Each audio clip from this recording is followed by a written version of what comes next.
Maneuvering your car, keeping it on the road, turning corners, and handling curves. That's the easiest part. Doing these things while you're keeping up with everything going on outside your vehicle is where it gets really tricky.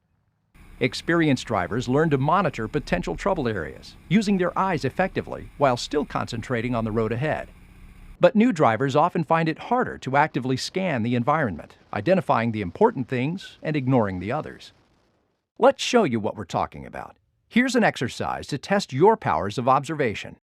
Over a span of about 20 seconds, different colored words will appear on the screen. Your job is to count the number of red words that appear. Ready? 3, 2, 1, go.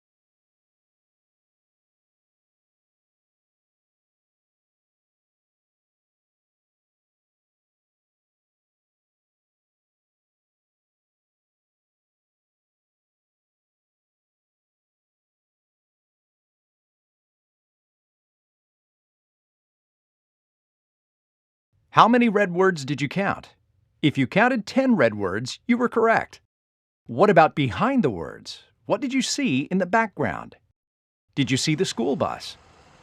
How about the police officer? Did you catch the guy on the bicycle? How about the railroad crossing sign? Did you see the construction zone? Sometimes drivers can miss the obvious. If you're too focused on one task, you might miss something else important in the driving scene ahead. Here's another one. Just read the sign that appears next. What did the sign say? Really? Let's take another look. Did you miss any words the first time? I love Ohio in the springtime.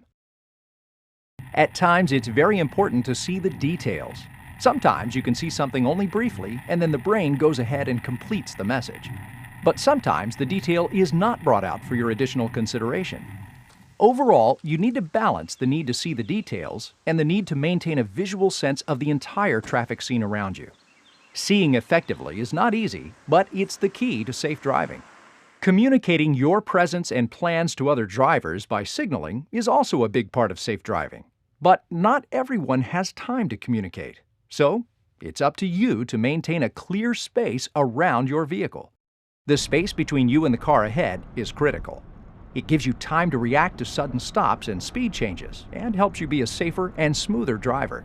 Maintaining clear space in other areas is important too, such as space to the side and behind, and having enough space to enter traffic.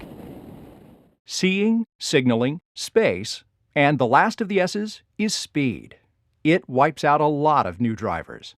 Good driving is knowing when it's safe to drive the speed limit, and when you really should drive more slowly, like here and here.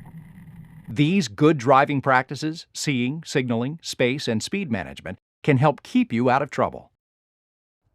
Earning the privilege of driving is exciting. It may not be that long before you'll legally be able to drive on your own, but it's also serious. In fact, for most young people, driving is their first true adult responsibility, complete with real-world consequences. Unfortunately, many new drivers don't take driving as seriously as they should, and they drive in a risky manner. As a result, motor vehicle crashes are the leading cause of death for teenagers. Although some people view driving as a right, they're wrong. Drivers have to earn the privilege of driving, and those who don't drive safely will lose that privilege. And going back to previous modes of transportation after you've earned your license can be a real downer. Driver education is mainly about minimizing your risk and the risk to others. It's also largely about prevention, specifically preventing collisions. Having a crash can have a serious impact on you, including vehicle damage, increases in insurance premiums, loss of your license, or worse, injury or loss of life. This course can't guarantee that you'll make it through the first year without a crash. Nothing can do that. What it can do is improve your odds.